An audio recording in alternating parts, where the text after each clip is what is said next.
Продолжуваме со емисијата, како што најавивме, Дарко Симуновски, експерт за криптовалути, наш познат гостин, гостуваме често за да видиме како се движи криптоиндустријата, криптосветот, што е ново. Господине Симуновски, добре дојавте во студио 10.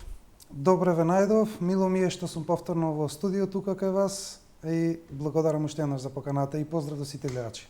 Да, ќе продолжиме со најновите дилеми, анализи во поглед на ова последна работа која се случи, да речеме, е малку негативна, тоа е една како што е представено измама во Хрватска на компанија тамо BitLucky која се бавила со криптотрговија, за која се сомничи дека ги измамила своите клиенти, околу 700 клиенти се работи, се шпекулира за 70 милиони евра дека се проневерени, дека се изнесени на централни менувачници, како да речеме некои од најпознатите централни менувачници, не се кажува на кои, но сето тоа е сега оние информации кои излегуваат во медиумите, но повеќе од известно е дека некаква измама се случила и дека таа фирма пропаднала. Ми се чини дека овие вакви, прво што знаете за ова, сакам да ве прашам и прашањето е дека вакви појави генерираат една негативна енергија во поглед на криптото. Да. Мојот фокус пред се е во светската јавна сцена на криптовалутите. Неодамна го видов и овој наслов на овде балкански телевизии, пишува за тоа. И од тие информации што ги видов и што ги прочитав од медиуми, сватив дека се работи за типична понзи шема. Имено јас и многу пати преходно и во мојата книга Фундаменти на криптоиндустријата, на моите курсеви, на моите семинари, постојано им кажувам на сите што сакаат да влезат во криптоиндустријата, мора да се едуцираат. Значи, во ова една типична понзи шема што била организирана од тој дечко, беше Буразер, мислам дека беше така кажан. Да. Значи, проблемот е што он им ветувал на тие што имаат крипто, им ветувал дека ќе им дава каматна стапка од 5 до 25% од месечен или годишно чување на криптовалути. Значи, прво треба да разберат сите дека такво нешто не може никој да гарантира. Не може никој да гарантира поврат на инвестиција фиксно на одредено време. Значи, тоа не е возможно. Затоа што сите знаеме дека криптомаркетот флуктуира во вредност, така да нема никаква сигурност дека можете вие на некој да му кажете екзактно за одреден период дека може да има толков поврат. Без разлика за кој процент зборуваме. Особено кога ќе видат, значи, било какви платформи каде што нудат фиксен приход со каматна стапка, дефинитивно треба да се тргнат да се тргнат од такви платформи, воопшто да не учествуваат во таква платформа и да не ги оставаат нивните криптовалути. Јас многу често пати имам зборувано и преходно кај тебе во емисија исто зборував дека луѓето треба криптовалутите се направени за луѓето да ги чуваат сами. Значи тие да бидат газди на своите криптовалути во независни паричници, дали се тоа хардвер, дали се дигитални паричници, значи мора на тој начин да ја чуваат. И дефинитивно, значи, да внимаваат на вакви измами, има премногу измами, а обично тие што се измамени се тие што не се едуцирани. Едуциран криптоинвеститор не е возможно на таква платформа прво да стави криптовалути, а камоли да ги изгуби. Така да, јас уште еднаш ќе кажам, значи, едукацијата е темел ако сака некој од криптовалути да направи нешто понатака во иднината. Да, значи јасно ви е веднаш штом некој ви нуди вас, како што вие кажавте, некаква фиксна камата, некаков загарантиран приход, дека тоа е невозможно, бидејќи пазарот оде и горе-долу, како и сите други пазари, впрочем, невозможно е некој да ви гарантира вас добивка. Апсолутно. И тоа треба да биде првиот аларм дека таму не треба да вложувате да инвестирате. Така. Кај нас сега имаме една нова дебата, па имаме можеби и најава за формирање на дигитален денар. И сега луѓето кои не се толку познати, не се толку навлезени во оваа проблематика, тоа им звучи како некакво логично продолжување на оваа приказна со криптовалутите, како нешто што е природно и што е добро во основа, но вие во некои ваши постови предупредувате дека тоа не е баш така, од формирање на дигитални валути, на постоечките валути. Зошто мислите така? Значи, јас за таа тема зборувам веќе 2 години. Официјално имав прва моја статија пишена на мојот вебсайт Токен Падок. Пишував конкретно за CBDC на англиски, односно дигитална валута на Централна банка, на македонски би дошло. Исто така пишував во мојата книга. Јас тоа конкретно го опишав во 9-тиот модул од книгата, опишав што се овие дигитални валути на централни банки и што представуваат. Сега ќе повторам уште еднаш за гледачите.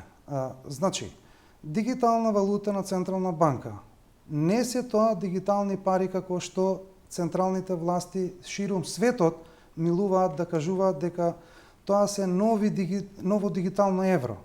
Или, пример, во Британија го викаат Бриткоин. Во Европа веќе го најавуваат, го викаат и юро. Еве кај нас, може би, не знам, дигитален денар или дури видов некаде наслови криптоденар. Значи, прво треба да се разбере, да се направи една дистинкција, дека овие дигитална валута на Централна банка нема врска со овие дигитални што ги користиме сега пари. Значи, ние сите имаме дигитализација на парите веќе уназад повеќе од 20 години.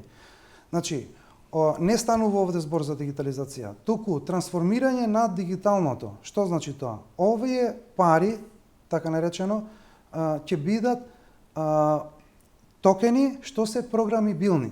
И овие токени што се програмибилни може централната власт, Централната банка во одредена држава, во одредена юрисдикција може да постави услови какви што сака врз цело население, без разлика дали е некој богат, дали е сиромав, без разлика дали е бизнисмен или некој работи за плата. Значи сите ќе бидат обсегнати. Сега, кога зборуваме за овие токени, овие може секој еден да провери, ги има доста информативни и видеа, дури има репортажи во Кина. Ова функционира веќе во 2019. Од 2019 веќе е и веќе ден денеска е на цела територија на Кина. Нивна дигитална валута од нивната Централна банка? Да, за нивниот дигитален юан зборувам, новиот дигитален, односно тоа е CBDC, дигитална валута на Централна банка. Значи, како што реков, овие се програмибилни токени. И овие програмибилни токени во Кина се злоупотребени на многу лоши начини врз населението, затоа што сите знаеме дека во Кина имаме комунистичко редување и имаме диктатура во Кина. И тие го злоупотребуваат врз населението, за населението да се однесува онака како што тие милуваат. Тоа значи дека не може да има никаква критика према нив и така натака. Исто така, морам да потенцирам, за време на ковид кризата за тие што следат, во Кина беше до пред 8 месеци, има карантини, и во Шангај имаше до пред 6 месеци. Сите луѓе, ако не отидеа во денот, секој ден да направат тест, нивната сметка банкарска, што е апликација на телефон за ова дигитална валута на Централна банка, им покажуваше црвено, што значи дека не можеа да си купат ни билет за во автобус, не можеа ни да си купат и храна. Значи, станува збор овде за кршење на човекови права. Сега... Но и тип на контрола. Да, апсолутна контрола. Не само контрола, туку апсолутна контрола во секој домен на живење. Сега, тука се поставува прашањето. Ние знаеме дека човековата природа обично е коруптивна. И знаеме дека насекаде сите влади, без исклучок, на некој начин, до одредена мера, се коруптивни и може да бидат коруптивни. И јас не гледам причина зошто во западниот свет, каде што нели се форсира таа приказна дека се работи за демократија, зошто во западниот свет упорно сакат да го воспостават овај начин, затоа што дефинитивно некој тоа ќе го злоупотреби, прашање на време. И исто така за накрај, за ова тема за дигиталната валута, морам да напоменам одредени работи, што веќе и како што спомнав ги пишував. Значи, со ова дигитална валута на Централна банка, што ќе се воспостави и кај нас, можностите за контрола се бескрајни. Али ќе наборам еве неколку примери. Ќе има граница на трошење. Ќе има граница на штедење.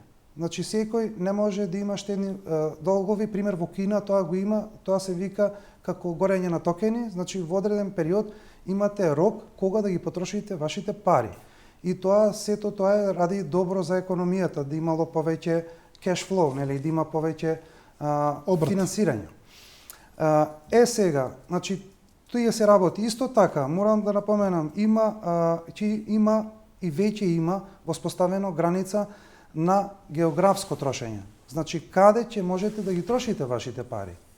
Значи исто така ќе има веќе во Кина лимит на кои продукти можете да купите.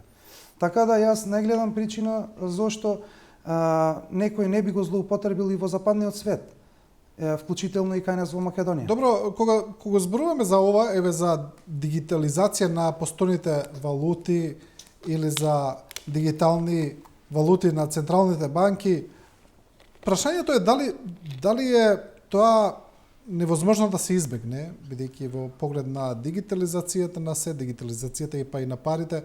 Парите се инаку дигитализирани одамна со кредитните картици, да речеме, тоа се дигитални пари. Ние парите кои ги имаме во банка на сметка и на кредитна картица или на дебитна или на каква и да е, тие се дигитални, тие постојат само како бројки всушност и се сметаат у банка, се пресметуваат.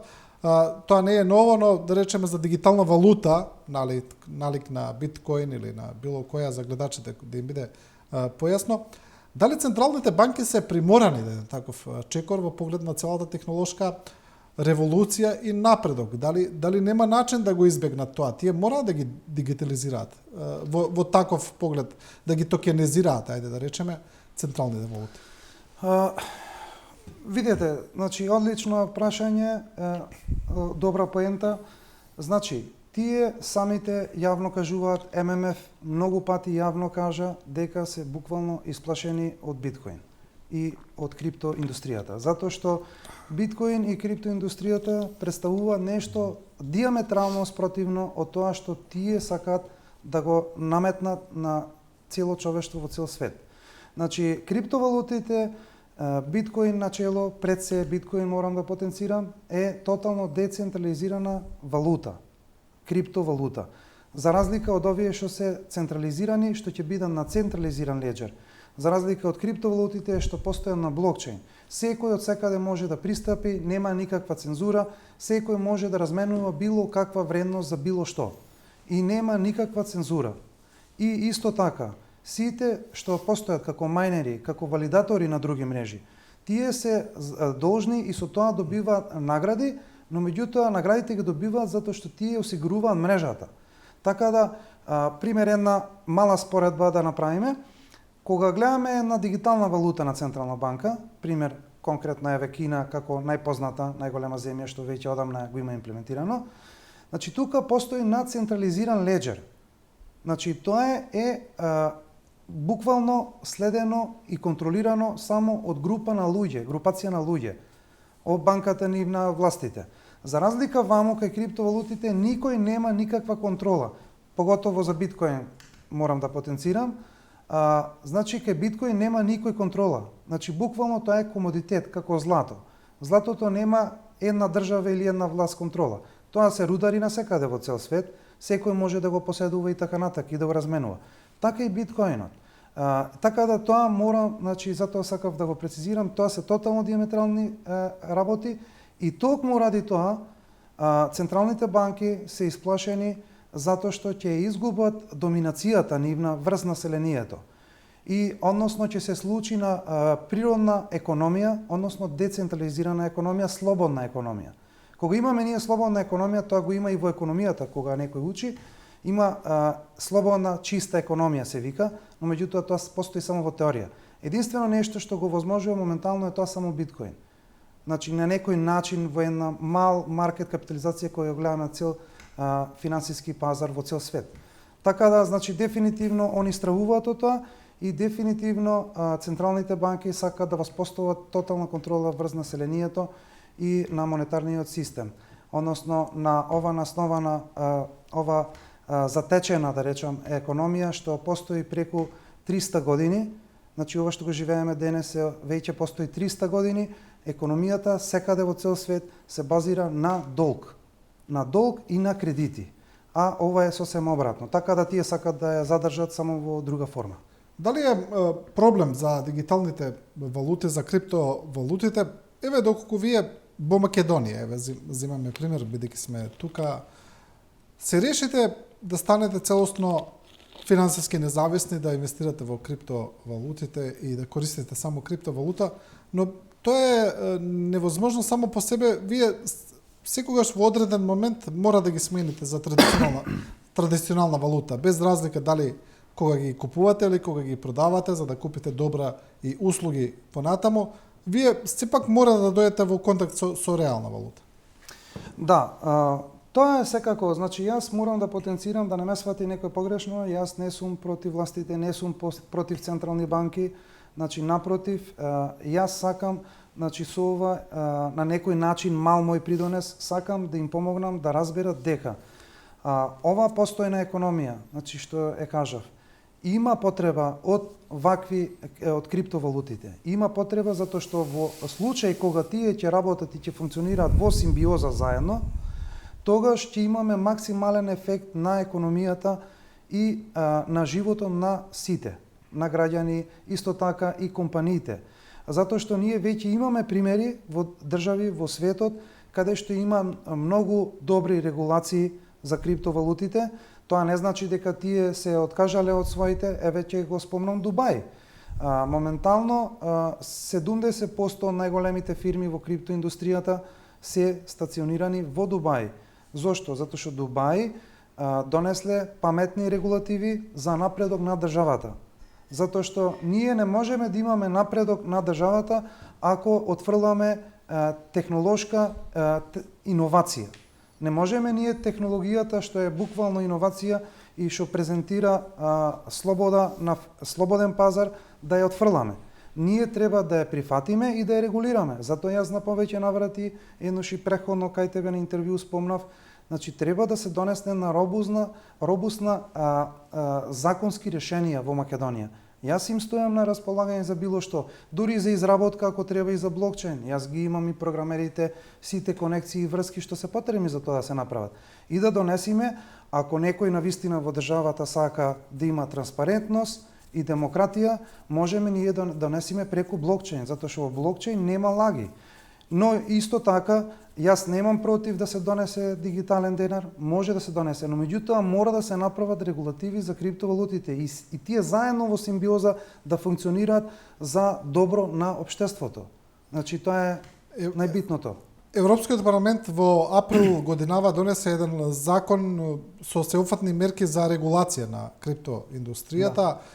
Дали е тоа за вас чекор во вистински правец? Вие зборувате за регулација, дали е тоа отприлика што го барате? Тоа што е донесено во Европскиот парламент преку Агенцијата за криптовалути, значи тие се викаат МИЦА, така се спелува, така се пишува. Таа комисија донесе добри регулативи, каде што веќе се добива некоја чистина, некоја јасност како може да се употребуваат, затоа што во Европа регулирано е веќе и за фирмите да можат да тргуваат со криптовалути за одредени продукти во одредени домени. Исто така има и многу битно, морам да спомнам, BIS, Bank International Settlement, значи банка на сите централни банки што е во Швајцарија, тие веќе донесоа регулатива за цел свет. Сите централни банки од 1 јануари 2025 година на своето конто ќе можат да имаат криптовалути до 2%. Значи тие фактички веќе нив им е јасно дека криптовалутите, таа иновација не сме да се избегне. За да има, значи, да расте и БДП, да има пораст на БДП и да има исто така добродет за сите. Што се однесува за МИЦА, тие донесоа добри законски регулативи, но меѓутоа уште некои детали како овие што се non-custodial wallets, како независни паричници, се уште има некоја магла тука во Европарламентот, затоа што има некои европратеници што се против тоа, но меѓутоа со овие последни регулативи дефинитивно одат во позитивна насока. А јас тоа што го предлагам е нешто слично од тоа, но меѓутоа уште некои други детали да се искристализираат тука и да имаме една јаснотија. И да не се случуваат измами како што ова што ја спомнавме во Хрватска. Значи тоа е многу битно. Регулативата треба да помогне за тоа, нели? Апсолутно, со регулација ќе ги заштитиме инвеститорите. Значи мора да има исто така, јас испомнав и преходно, дека мора да има едукација уште во школа за тоа. Значи мора да се стави во школски систем. Не можеме да игнорираме исто како што мора за вештачка интелигенција да се стави. Затоа што ние одиме кон патот на дигитализација. Неспорно е тоа. Одиме ние кон агресивна дигитализација цел свет, одиме кон патот на вештачка интелигенција, машинско учење, роботика, значи тоа е тој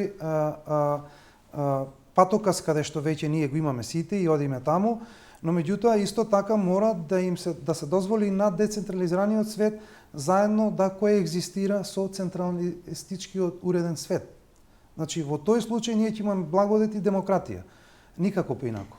Да, во поглед на ова што го спомнавме за вештачката интелигенција, бидејќи во првиот дел од емисијата тоа беше тема, има популарни се оние автоматски ботови за тргување, така ги нарекуваат, или автоматски системи за тргување со криптовалути. Како гледате на нив? Бидејќи, еве, за гледачите за кои не им е јасно за што зборуваме, значи, вие инвестирате пари и потоа компјутерот тргува за вас и тој, базирајќи се врз некакви пресметки за предвидливост и така на пазарот и така натаму, ви вади некој просек и на крај излегувате плюс, веројатно можеби, а можеби и не знам. Како гледате на сето тоа? Јас ги имам и тестирано тие ботови. Ботовите не можат да помогнат за тргување, затоа што пример кога сме во една ситуација како што е сега пазарот, криптопазарот. Значи ние немаме големи отскокнувања и падови веќе, значи можем да кажем уште од октомври лани. Значи имаме sideways што викаат, значи настрана си оди, не оди ни горе ни долу. И кога нема такви поместувања не може ни ботот да направи профит. Така да тоа е залудно за други ако немаат, ако мислат дека постојано има реклами дека ќе направат толку пари и така натака. Апсолутно тоа не е вистина. Ако беше така, тогаш сите ќе стававме ботови, сите ќе правевме пари, ќе уживавме сите, но меѓутоа не е така баш како што се рекламира. Јас многу пати имам спомнато кој е правилен начин инвестирање, мора да биде со фундаментална анализа, преку едукација, едукацијата е темел на се, фундаментална анализа, да анализирате, да најдете добри проекти и да ги чувате. И кога ќе дојде наредниот бул ран, значи кога ќе се крене пазарот, тогаш да се продаде и да се профитира. Значи тоа е најбезбедна, најсигурна, најбезболна опција за сите. Инаку што се однесува за вештачката интелигенција, јас мило ми е што спомна, јас тоа и во книгата исто така го напоменав, го спомнав. Вештачката интелигенција и роботиката дефинитивно ќе одзема многу работи во светот, на многу луѓе. Веќе имаше еден извештај пред месец и пол од Goldman Sachs. Тие кажуваат дека до крај на ова година ќе се изгубат дополнително уште 300 милиони работни места ширум светот со вештачката интелигенција, со Chat GPT и така натака. И дефинитивно веќе најголемите држави размислуваат за UB, Universal Basic Income, односно социјалка за сите граѓани, затоа што на крајот, после неколку години, дефинитивно дека многу луѓе ќе изгубат работа и ќе морат некако да коегзистираат. И за да не се случи голем бунт или анархија, дефинитивно тоа веќе е планирано да има социјален систем за сите. И тоа ќе оди преку овие дигитални валути на централни банки, со одредени услови, нормално. Има ли некој, господине Симуновски, од Македонија издадено дигитална валута, токен, коин, било што? Имате ли сознание за такво нешто? Јас, колку што знам, не сум запознаен конкретно за кој токен станува збор, но меѓутоа знам дека има некој од Македонија луѓе што веќе имаат издадено DeFi платформа, децентрализирани финанси. Тоа што, колку што знам, за сега и што функционира. Најверојатно може би имало и обиди други, но меѓутоа не знам. Инаку јас лично и јас сега сум во една таква фаза каде што спремам еден проект со мои програмери, екипа на програмери од Индија, од Русија, од цел свет. Имаме неколку програмери и сакаме да направиме еве народски најпросто кажано, пазар 3 или реклама 5 да речеме за цел свет или eBay за цел свет, значи тоа е целта. Сега сме во фаза на финансирање, значи да се најдат приватни инвеститори и после да продолжиме со работа со тој проект. Така да се надевам и дека понатака ќе има и други луѓе што ќе го прават тоа. Јас секогаш стојам на сите на располагање што се заинтересирани за во тој свет да навлезат и дефинитивно треба се повеќе луѓе да се едуцираат. Да, добро, и пред самиот крај, како и секогаш малку да поразговараме за конкретни валути, за оние кои ги интересира следат, верувам. Една од работите кои се случи во изминатиот период е престанокот на мајнање на Етериум. Што се Етериум гледаме дека ја задржа позицијата, не се случија нити сценаријата кои предвидуваа дека тој кога ќе престане мајнањето дека ќе се вивне во височина, ниту па дека ќе падне. Отприлика остана на истото ниво во однос на тоа дека се следи со биткоин, гледаме. Како растат биткоинот и етериума, заедно се следат. Зошто се случи тоа? Биткоин, значи, прво за биткоин морам да прецизирам, биткоин нема никој да го помине, барем уште наредните 20 години, а мислам дека додека постои криптосветот, затоа што тие што навлегли и што учеле како функционира тој систем, разбираат зошто. Затоа што биткоин е единствена криптовалута што е 100% децентрализирана, без никаква цензура или контрола од било кој. Сега, Етериум, што се однесува до Етериум, значи консензусот, механизмот на консензусот само во самиот блокчейн тие го сменија и го направија од Proof of Work до Proof of Stake, значи доказ за удел, а беше доказ за работа со мајнирање, нели? Значи тоа го направи консензус. Но меѓутоа, они сега веќе ќе имаат и наредни апдети, уште 4 во наредните 3 години треба се случат крупни, барем уште 4 до 5 апдейтирања, многу битни, за да се забрза мрежата, да се направи поевтина за користење. Исто така Ethereum има свој слоеви 2, се викаат тие, Layer 2 блокчейн мрежи, како Polygon, Matic, пример, Optimism, Arbitrum и така натака. Значи, тие исто така помагаат за да може сите тие трансакции понабрзини да се извршат. Ethereum, според моите анализи, јас и за тоа пишував во мојот вебсайт Token Paddock, значи Ethereum ќе дефинитивно ќе задржи втората позиција во крипто индустријата, затоа што буквално се уште нема никаква конкуренција. Имаше некои што се најува така популарно наречени убици на Ethereum, но меѓутоа тоа остана како една само добра приказна, затоа што робусноста што ја има Ethereum далеку се сите, многу се далеку, почнувајќи од колку средства се заклучени во сите протоколи, во самата блокчейн мрежа, исто така колку има валидатори. Ethereum има преку 600.000 валидатори во светот. Значи, станува збор дефинитивно далеку најдецентрализирана мрежа, за разлика од други криптовалути што се доказ за удел. Така да Ethereum дефинитивно ќе задржи втората позиција и на наредниот bull run дефинитивно ќе го прекрши тој рекорд веќе што го имаше близу 5000, 4800, чинам дека беше во долари. Така да, значи, иднината за Ethereum е светла и Ethereum ќе биде и веќе би рекол Google Play во овој Web 2 што го знаеме, во оваа генерација на интернет. Значи, во Web 3 Ethereum е Google Play. Значи, тоа е тоа. Нема поредба. Да, и за крај генерално за крипто пазарот, вие и самиот кажавте дека немаме некои големи поместувања веќе цела година, речеси пазарот оди малку горе, малку доле, но еве сега спомнавте bull run. Кога би очекувале некакво повторно драматично поместување нагоре? Има ли некакви предвидувања и зашто тоа би се случило? Да. Јас ова година не очекувам никакви големи поместувања, со оглед затоа што ние сме во рецесија. Ланската година имавме една силна инфлација и потоа следеше кревање на каматните стапки на централните банки. Сега сме во период на рецесија. Многу фирми се затвораат, ликвидноста е сосема многу намалена за разлика од тоа што беше пред 2 години. Така да, значи, целата светска економија влијае на сите финансиски пазари, вклучувајќи и на криптопазарот, затоа што само една појасна слика да дадам. Пример, сите акции во светот кои ги гледаме, денешна вредност е негде близу 90 трилиони американски долари вредност. Криптопазарот има 1,2 трилиони денешна, значи близу 1,2. Значи тоа е еден мал фрагмент од таа робусна голема економија на финансиски пазари, така да нормално дека и криптопазарот ќе доживее пат и на овој начин ќе биде.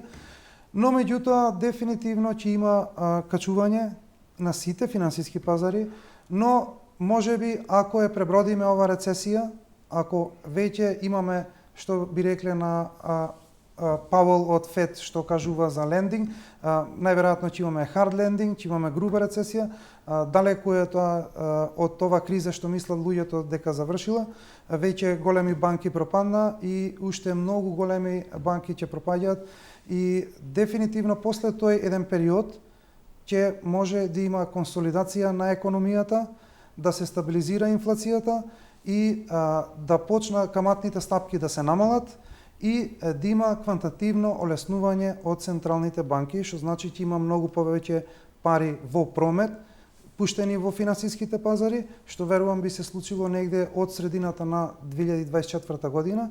И исто така морам да напоменам, имаме биткоин халвинг, што ќе се случи наредната година исто така. Тоа секогаш придонесувало за цената да оди во нагорна линија. И очекувам зголемување на пазарот во 2024, но најголемиот поместување, што мислам дека нови рекорди ќе се рушат и ќе видиме и биткоин каде што ќе оди преку таа бројка што очекуваме веќе неколку години, а тоа е $100,000 за еден биткоин. Дефинитивно тоа ќе се случи во 2025 година, кога институционални банки, централни банки ќе почнат да купуваат и да чуваат криптовалути. Затоа што моментално само обични граѓани и луѓе чуваат криптовалути и инвестираат. Во овој период немаме ние институции што вложуваат и затоа немаме осцилации во нагорна линија на криптопазарот. Али дефинитивно 2024 веќе од средината натака ќе има позитивно поместување и во 2025 мислам дека ќе видиме нови рекорди дефинитивно, а можеби и крајот на 2024. Да, добро, еве да завршиме со таа една позитивна порака, позитивно предвидување. Симуновски, ви благодарам за ова гостување. И благодарам. И со ова гостување го завршуваме и ова Студио 10 на Телевизија 24. Почитувани, ви благодариме на вниманието и довербата. Останете со програмата на Телевизија 24.